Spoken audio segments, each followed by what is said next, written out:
웹툰 계약서 알고 가기.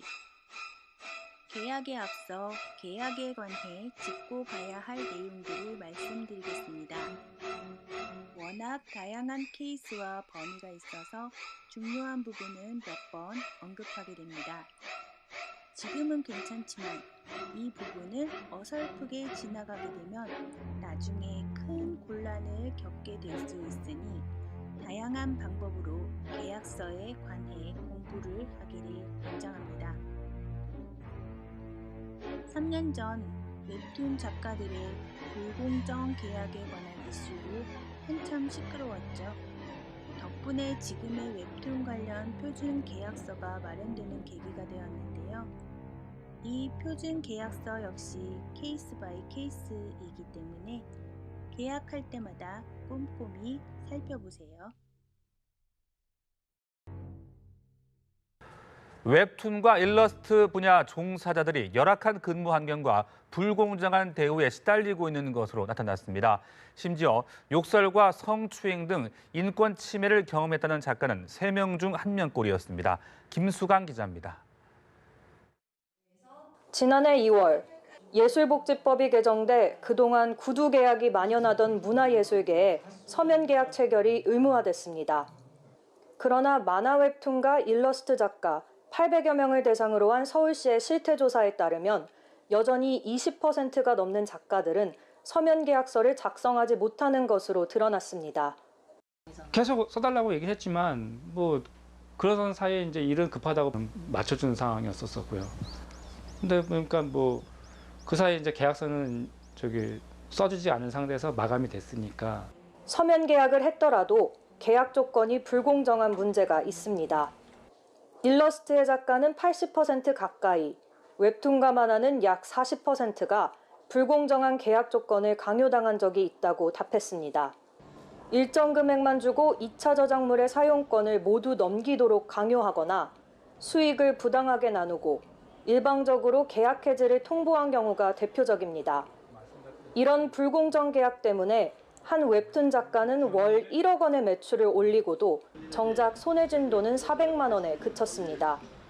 욕설이나 성폭력 등의 인권 침해 경험이 있다는 작가는 3명 중 1명꼴로 인권 침해도 심각했습니다. 부당한 대우를 견디며 이들이 번 돈은 월 평균 200만 원에 못 미쳤습니다. 서울시는 이번 조사를 토대로 국회와 협조해 불공정 계약에 대한 처벌을 강화하는 내용의 관련법 개정을 추진하기로 했습니다. 연합뉴스TV 김수강입니다. 포털 등 웹툰 플랫폼 사업자들이 웹툰 작가를 상대로 불공정 거래를 일삼고 있는지 공정위가 점검에 들어갔습니다. 공정위는 네이버 웹툰과 다음 웹툰, KT 등 국내 웹툰 플랫폼 사업자들이 웹툰 작가와 맺고 있는 거래 약관의 불공정성 여부를 모니터링하고 있다고 밝혔습니다.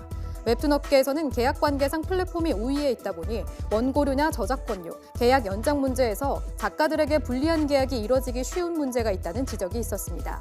공정위 측은 조사에 착수한 지 얼마 되지 않은 만큼 아직 구체적인 사례 등은 확인하지 못했다며 조사를 더 진행해보고 문제가 있다면 약관 시정 등 필요한 처분을 내릴 예정이라고 밝혔습니다. 계약은 쉽게 말해 당사자 사이에 서로의 권리와 의무를 정하는 합의를 말합니다.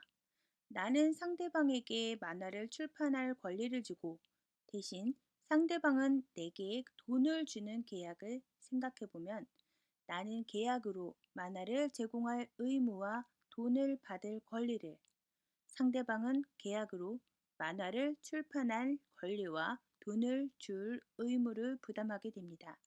이렇게 권리와 의무를 정하는 것이 계약입니다. 계약을 하는 데는 기본적으로 알아야 하는 원칙이 있는데요. 첫째, 계약을 왜 체결하는지 분명하게 인식하고 이를 계약에 표시해야지 됩니다. 계약이 권리와 의무를 정하는 것이라고 했는데요. 내가 아무런 이유 없이 법적으로 책임을 지기로 상대방과 합의할 리가 없다는 것을 기억해야지 됩니다. 따라서 내가 이 계약을 왜 체결하는지, 내가 이 계약으로 무슨 권리를 취득하는지, 대신 내가 무슨 의무를 부담하는지를 분명하게 인식하고 이를 계약서에 명시해야지 됩니다. 둘째, 계약으로 인해 계약 당사자들은 계약상 권리를 취득하고 의무를 이행할 부담을 지게 됩니다. 그런데 계약으로 인해 발생하는 부담은 경우에 따라서는 나를 파산시킬 수도, 더 이상 작가 생활을 할 수 없게도 만들 수 있는 심각한 것일 수도 있기 때문에 정확히 내가 지는 부담이 무엇인지 계약서에 명시하고 이를 인식하는 것이 반드시 필요합니다. 셋째, 사실 계약을 체결할 때는 계약서의 필요성을 느끼기가 어렵습니다. 계약이 체결될 때는 상대방과 나 사이의 계약을 체결할 만한 신뢰 관계가 형성되어 있었고 합의가 이루어져 있었기 때문에 모든 사항을 합의하여 원만하게 해결할 수 있기 때문이죠. 실제로 계약서가 중요해지는 때는 계약 체결 이후 상대방과 관계가 틀어졌을 때입니다. 더 이상 상대방과 대화로 문제를 해결할 수 없을 때, 분쟁 해결의 기준이 되는 것이 이 계약서이기 때문입니다. 그러므로 계약 체결 과정에서 계약서 작성이 소홀하게 여겨지는 경우가 많이 발생할 수밖에 없다는 점을 분명히 인식하고 계약을 체결할 때 분쟁에 대해서 최대한 자세하고 정확하게 계약서를 작성하는 것이 필요합니다. 네 번째, 이렇게 계약서는 계약에 대한 분쟁이 발생하여 계약 관계가 끝나게 될 때 그 의미를 갖기 때문에 계약서에서 계약의 해지, 손해배상, 계약의 종료 등에 대한 규정은 매우 중요합니다. 그러므로 계약서를 작성할 때에는 계약의 해제 등 부분을 반드시 제대로 살펴보고 정확하게 규정하여야지 됩니다. 다섯 번째, 계약은 뭉뚱그려서 추상적으로 체결하면 안 됩니다. 보통 추상적이고 어려운 한자어를 사용하는 것이 좋은 계약서라고 생각하는데 전혀 그렇지 않습니다. 계약서의 내용은 최대한 구체적이어야지 되고 계약의 내용이 분명하게 명시되어야지 됩니다. 따라서 계약서에 사용되는 용어들은 최대한 쉽고 간단한 것이 좋습니다. 만화 계약의 경우라면 이 계약이 저작권 자체를 양도하는 것인지 아니면 저작 재산권의 일부를 기한을 정해 사용할 수 있도록 해주는 것인지 2차적 저작물을 제작할 권리도 주는 것인지 등을 분명하게 정하여 계약서에 구체적으로 반영하여야지 됩니다. 여섯째, 주변의 도움을 적극적으로 구해야지 됩니다. 동료나 선배에게 물어볼 수도 있고, 무료로 법률 상담을 지원하는 단체의 법률 자문을 구할 수도 있겠습니다. 계약서의 작성 계약이 다른 사람과의 약속이라면 계약서는 이 약속의 내용이 서면에 기재된 것입니다. 그런데 사람과의 약속이라는 것은 말 그대로 모든 계약마다 다 다를 수밖에 없는 것이어서 계약서 역시 원칙적으로는 매 계약마다 새로 작성하여야지 됩니다.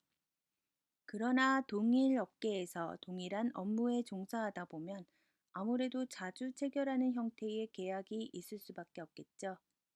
그렇기 때문에 실무상 표준 계약서니 약관이니 하는 형태로 미리 만들어진 계약서들을 참고하는 것이 계약 체결에 큰 도움이 되는 경우가 많습니다.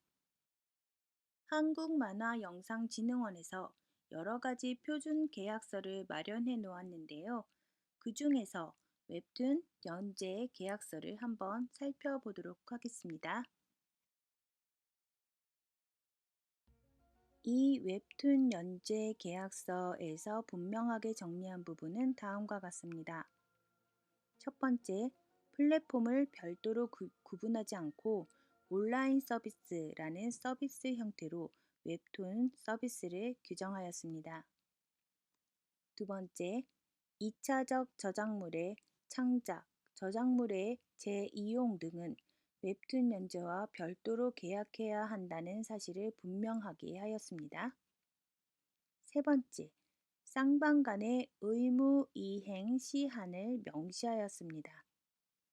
네 번째, 완전 원고의 개념을 별지로 명시하도록 하였습니다.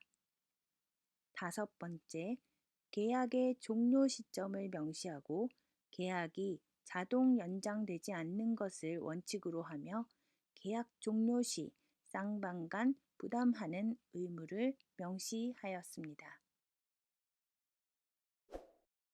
여섯 번째, 일방적인 연재 중단을 금지하였고요. 일곱 번째, 비밀 유지 의무에 대한 내용을 구체화하였습니다. 여덟 번째, PPL, 예고편, 후기 제작, 일러스트레이션 제작 등에 대해서는 별도의 비용을 지급한다는 것을 명시하였습니다. 아홉 번째, 연재료를 매달 일정액을 지급하는 형태 이외에 편당 기준으로 지급하는 경우도 고려하였습니다. 열 번째, 성희롱, 성폭력 등 성범죄 행위를 계약 해지, 해제 사유로 적시하고 손해배상의 의무도 명시하였습니다. 나의 의무와 상대방의 의무를 명시하여야지 됩니다. 출판 계약이라면 내가 언제까지 어떤 작품을 어떤 방식으로 누구에게 전달하여 출판할 수 있게 할지, 그리고 상대방은 언제까지 얼마의 액수를 어떤 방식으로 나에게 지급하는지 명시하는 것이 좋습니다. 특히 분쟁이 발생하였을 경우에는 누가 계약을 어겼는지가 문제가 될 수밖에 없는데, 이때 계약서 내에 쌍방의 계약상 채무가 명시적으로 기재되어 있다면 분쟁의 소지가 크게 줄어들게 되겠죠. 계약에 필요한 내용 이외에 대해서는 기재하지 않습니다. 예를 들어 출판권에 대한 계약이라면 2차적 저작물은 이라는 등의 내용이나 저작권의 양도 등의 내용이 기재될 이유가 없습니다. 계약서에는 계약의 목적에 대해서만 구체적이고 명확하게 기재하면 됩니다. 그 외의 권리에 대한 기재는 자칫 잘못하면 나도 모르는 사이에 상대방에게 생각하는 것 이상의 권리를 넘겨주는 결과를 불러올 수 있습니다. 계약의 해제, 종료에 대한 규정을 정확하게 명시하는 것이 좋습니다. 가장 좋은 것은 계약을 해제할 때 어떻게 관계를 정리할지를 규정하는 것이나, 이를 세세하게 규정하는 것은 상당한 법률 지식을 요구하므로 관계 정리에 대한 규정은 표준 계약서 등의 규정을 참고하는 것이 좋습니다. 다만 계약의 자동 연장 규정은 의도치 않게 계약이 연장되는 결과를 불러오므로 자동 연장 규정을 두는 것은 신중하게 결정해야지 됩니다.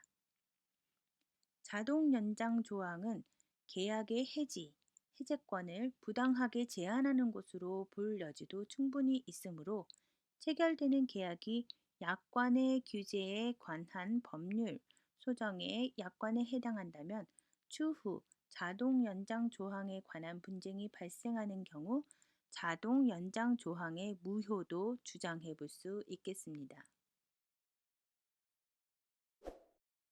표준 계약서에 필수로 표시된 조항들은 계약서 작성 시에 반드시 참고하는 것이 좋습니다.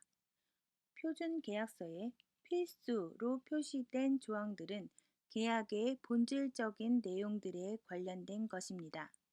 따라서 계약을 체결할 때에는 꼭 참고할 필요가 있습니다. 여기에서 보여드리는 웹툰 연재 계약서를 비롯한 자료들은 따로 제공해 드리겠습니다.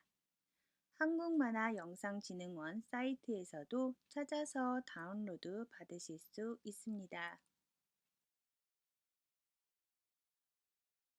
웹툰을 영화나 드라마로 제작할 때 작가는 계약 과정에 관여할 수 없도록 하는 등 원작자의 일방적으로 불리한 불공정 약관을 쓰는 웹툰 사이트 26곳이 무더기로 적발됐습니다. 공정거래위원회에 따르면 네이버 웹툰 등 웹툰 서비스 사업자는 작가와 연재 계약을 체결하면서 2차 저작물 사용권은 사업자에게 위임한다는 내용을 포함시켰습니다. 공정위는 이 밖에도 계약이 끝난 뒤에도 전자출판 권리를 사업자에게 귀속되도록 하는 등 원작자의 권리를 침해하는 모두 10개의 불공정 약관을 적발해 시정하도록 했습니다. 계약 시 주의점.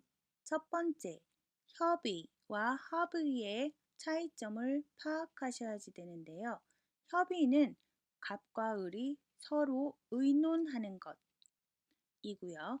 합의는 갑과 을의 의견이 일치하는 것입니다. 당연히 합의가 우선이 되어야지 되겠죠. 두 번째, 2차 저작권. 2차 저작권은요, 영화, 드라마, 애니메이션, 게임, 캐릭터 등 만화를 가지고 할 수 있는 2차 사업의 권리를 말하는데요.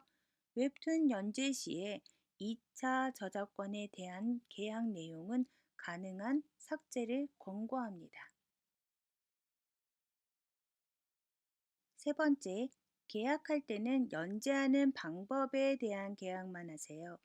웹툰 계약은 웹툰, 출판 만화는 출판에 관해서만, 필요성이 생겼을 때만 부분 계약하는 것이 좋습니다. 네 번째, 편집권 또는 편집 저작권, 컬러 저작권. 이 부분이 좀 어려운데요. 업체 측에서 원고를 수정하면 그 부분에 대해서 편집권 또는 편집 저작권이 생겨납니다. 업체 측의 것이 맞지만 문제는 작품의 저작권이 작가에게 돌아온다 하더라도 편집권이 작가에게 돌아오지 않으면 추후 출판 또는 타 매체에서 노출이 될 경우 소송의 빌미가 될 수도 있습니다.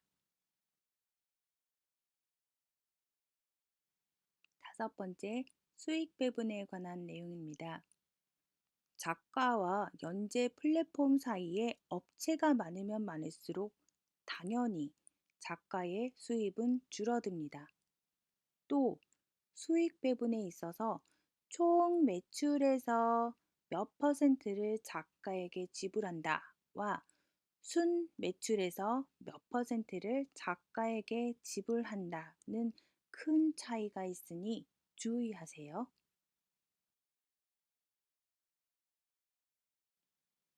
단행본 출판의 경우 인건비, 종이값, 출판사 경비 등등이 있어서 보통 단행본 판매가에 곱하기 발행 부수를 인세로 받습니다.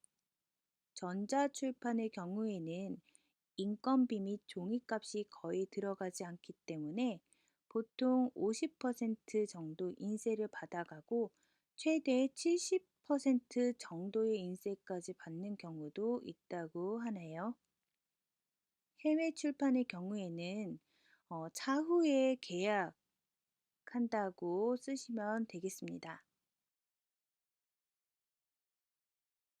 저작권의 유효기간은 업체마다 다르지만 보통 연재 종료 후 몇 년이거나 가장 마지막 단행본 출판 후 몇 년인데 보통 1년에서 3년 정도가 적당하다고 합니다. 4년이 넘어가면 보통 콘텐츠의 힘은 다 빠져나간 후라고 하네요. 일곱 번째, 저작물에 대한 보장이 되어 있어야지 되겠고요. 여덟 번째, 계약의 갱신 또는 계약의 종료에 관한 내용들을 주의하셔야지 됩니다. 자신이 그리고자 하는 만화가 어떤 만화인가를 생각하세요. 특정 사이트에 연재를 하고 싶다면 그 플랫폼에서 선호되는 만화를 그려야지 됩니다. 업체는 100만 원짜리 가치의 만화에 절대로 100만 원을 넘는 원고료를 주지 않습니다. 웹툰 작가로 얼른 데뷔하고 싶은 마음은 이해하겠지만 월 40만 원 정도의 고려에도 좋아요 하면서 연재하다가 나중에 저 노예 계약 당했어요 라고 하지 말고요. 처음부터 꼼꼼히 생각해서 자신의 가치를 책정하세요. 계약 위반 발생 시 어떻게 대응해야 하는지 간단히 정리해 보도록 하겠습니다. 첫째, 누가 계약을 위반하였는지 여부를 분명히 해야지 됩니다. 이를 위해서는 앞서 언급한 것처럼 계약서 내에 쌍방의 계약상 의무가 무엇인지 분명히 기재되어 있는 것이 좋습니다. 둘째, 상대방이 계약을 위반하였다고 해서 나도 계약을 위반해도 되는 것은 아닙니다. 물론 일정한 경우 상대방이 계약을 이행할 때까지 나도 계약 이행을 보류할 권리가 인정되기도 하는데요. 이런 보류할 권리를 법률 용어로 동시이행 항변권이라고 부르는데 동시이행의 항변은 항상 인정되는 것이 아니라는 것을 기억해야지 됩니다. 특히 만화가가 체결하는 계약은 보통 간단히 물건을 구입하는 수준보다 훨씬 복잡한 형태일 가능성이 높으므로 자신의 사안이 동시이행 항변권을 행사할 수 있는 경우인지는 변호사 등의 전문가 조언을 구하는 것이 좋습니다. 셋째, 계약을 해지할지 여부를 결정해야지 됩니다. 상대방이 계약을 지키지 않을 경우 나는 이를 이유로 계약을 해지할 수 있습니다. 따라서 계약 위반이 문제될 경우에 고려해야 할 것은 계약을 해지할지 여부입니다. 계약을 해지하지 않을 경우 내가 행사할 수 있는 기본적인 권리는 계약을 지킬 것을 요구하는 것입니다. 이에 추가하여 상대방이 계약서대로 지키지 않았기 때문에 발생한 손해배상을 요구할 수 있습니다. 반면 계약을 해지할 경우 나는 더 이상 상대방에게 계약을 지킬 것을 요구할 수 없습니다.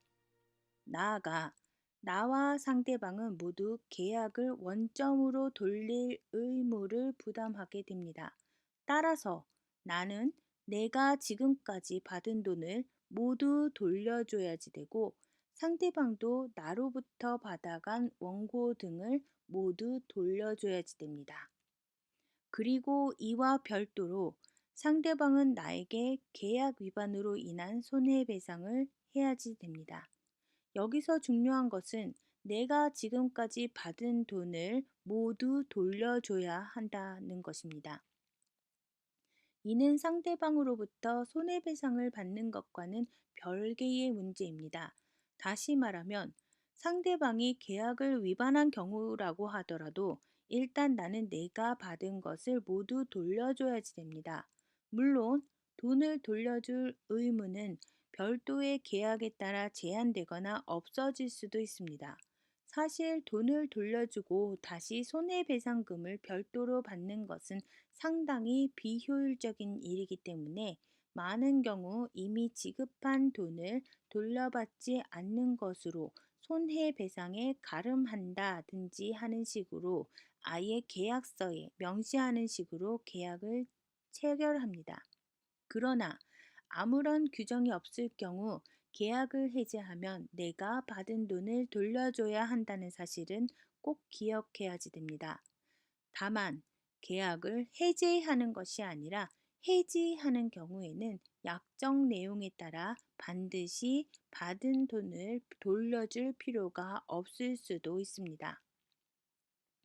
넷째, 계약 위반과 관련하여 주고받는 메시지들은 가능하면 내용 증명 등 기록이 남는 것으로 하는 것이 좋습니다. 전화로 주고받은 메시지 역시 법적인 효력이 부인되는 것은 아니지만 나중에 문제가 될 경우 그런 전화가 오갔다는 것을 입증하기가 어렵습니다. 따라서 계약의 해제나 이행의 독촉 등 중요한 의사 표시는 서면으로 보내는 것이 좋습니다. 실무에서는 내용 증명 또는 전자우편 등이 주로 쓰입니다. 다섯 번째, 소송에서 가장 중요한 것은 증거입니다. 법원의 판사들, 검찰의 감사들은 내 사건에서 제3자에 불과합니다. 따라서 그들은 내 사건에 대해서는 아무것도 모르죠.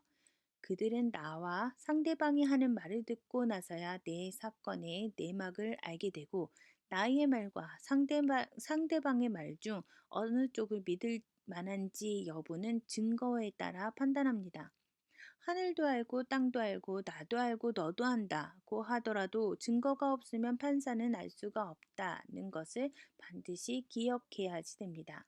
그러므로 분쟁이 발생할 경우를 대비하여 계약과 관련된 내용들은 처음부터 차곡차곡 자료를 모아둘 필요가 있습니다. 앞에서 말한 것처럼 상대방이 말로 한 것은 입증하기가 어려우므로 가능하면 서면으로 확답을 받고 필요한 경우에는 녹음을 하는 것도 좋습니다. 여섯 번째, 분쟁이 발생하면 변호사 등 전문가의 도움을 받는 것이 좋습니다. 변호사의 도움을 받는 것을 부담스러워하거나 두려워해서는 안 됩니다. 금전적인 부분이 걱정이라면 만화영상진흥원 등이 운영하는 헬프데스크를 이용하거나 또는 각 법원 근처에 위치한 법률구조공단 등을 방문하여 상담을 받으면 됩니다. 큰 비용 부담 없이 상담받을 수 있는 방법이 생각보다 많으니 문제가 발생하면 겁 먹지 말고 우선 변호사에게 의견을 구하도록 합시다.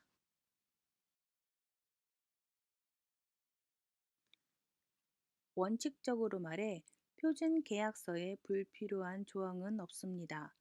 계약 목적에 필요한 범위 이외에 불필요한 약정이 포함된 계약은 불공정할 가능성이 높으므로 표준 계약서에 불필요한 조항은 처음부터 배제했기 때문입니다.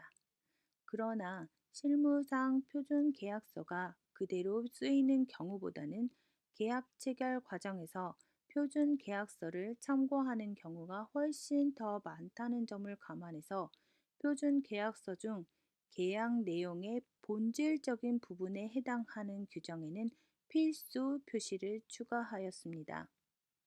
필수 표시가 추가된 조항들은 기본적으로 계약 당사자들의 권리, 의무를 정하는 규정, 계약의 종료, 해지, 해제 등과 같은 관련 규정 등 계약에서 가장 중요한 부분들입니다.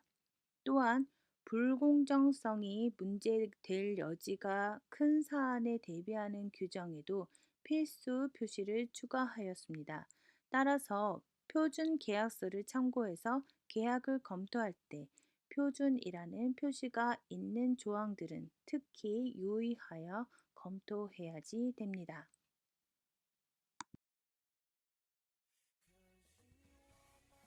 수고하셨습니다.